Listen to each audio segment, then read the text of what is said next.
Hi, my name is Sammi DeRosa, and I'm here just to describe some of my career development and just overall insight that I can give to the undergraduate students now that I've been in the workplace for a few years, as well as now currently am a graduate student. So, if I were to describe my overall development and my points of leadership, I would first want to just let everybody know that I started my career at the Hartford as a member of the Technology Leadership Development Program. And this program takes young professionals, many times, most of the time actually, right out of college and puts them into a rotational program for 3 years. And the purpose of the rotations are to make the participants well-rounded and to prepare them to take on future leadership positions within the company. I was in a program that focused on the technology and more IT side, and had roles varying from IT project manager to an IT business analyst for 6 months at a time. I've since graduated from the program and I've become an IT project manager focusing on digital projects, so our website at thehartford.com, and I've been in this space for 3 years now. As a member of the leadership development program, when I was in the role as a project manager, I was the leader of a project and brought it from the beginning to end, so I was very lucky in that my first job right out of college was already giving me that level of experience.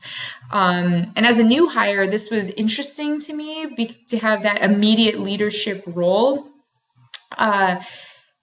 because I was new to the area and I was being relied on for bringing something from end to end. And in this case, I was in charge of many people that had many years of experience within the company. But this was an extremely valuable time for me, and I went on to then learn that I do want to be a project manager as my career, and this is ultimately where I landed after 3 years. So I'm now the leader in all of the digital projects across the organization in my area of personal lines, and my teams come in all sizes, and the members come from all across the world, which is very exciting. I also just want to talk about something like if I had known then what I know now, what would I have done differently? The biggest thing I wish I had known was that it's okay to be assertive and firm in your choices when you're speaking with people. And it doesn't necessarily mean that you need to be a jerk and people will ultimately dislike you at the end of the day. From a personality perspective, conflict and standing firm on things when there's disagreement are actually not easy for me to do just based on how I am. So this took a lot of work on my end to be comfortable doing it. But I had to, because as a leader and a project manager, I need to do these things to keep a project going and to ensure that the right decisions are being made. It's important, I think, just to remember, and this is something that I really wish I really thought about and comprehended back then, is that you can disagree with somebody, but that doesn't necessarily mean that you're attacking them personally.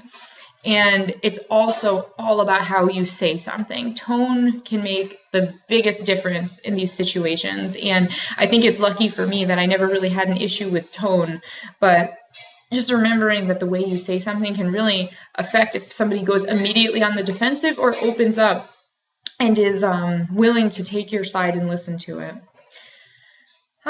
So if I were to discuss my leadership values and beliefs and how I see them now, as a leader in my organization, I find it really important to motivate my team and to make sure that they feel appreciated and empowered to make their own decisions. I also want to ensure that people know I'm listening and taking their suggestions when I need to make a decision. Because I'm going to do what's best for the project, in my opinion, but I need to listen to my subject matter experts, and I want them to know that I'm there to do that. In my area, the people are honestly what make things a failure or a success, and ensuring that they trust you and they want to work for you. It's what makes it or breaks it, honestly. I also believe that as a leader, I need to act when things are not ethical or when decisions may go against the best for the organization, I need to act against that. I need to speak out against it. Something may be beneficial at the time for my project. However, in the grand scheme of things, it may not be best for the portfolio or even the Hartford. The best example of this would be resource sharing and hogging a person all for myself, or a resource such as a software, as an example, and hogging it for myself when other people also need to be leveraging it or that person. So just being willing to share, and just understanding that maybe this may have some consequences for my project, but just remembering that it's not always all about you, and many times it shouldn't be, because you need to just keep in mind the social responsibility of everything. So if I were to make some recommendations to the undergrads, how to look at their career, especially from leadership skills and roles, overall, I would just recommend that you try to remember that there are leaders everywhere, regardless of your role or if you have formal authority over people or not. I know many people in my organization that are subject matter experts or highly respected and viewed as a leader, even though they're individual contributors. So keep that in mind as you make decisions on what you want to do and when. And just remember that you can be viewed in this light no matter where you go. I'd also recommend to keep people's feelings and what motivates them in your head, and constantly at the beginning of your thoughts. You will network with people for the rest of your career, and it's only beneficial to build bridges and make connections. You never know when these people will come back into your life or when you may need to leverage them. So I hope this video was helpful. Good luck to everybody, and I'm sure you're going to be great going forward in the future.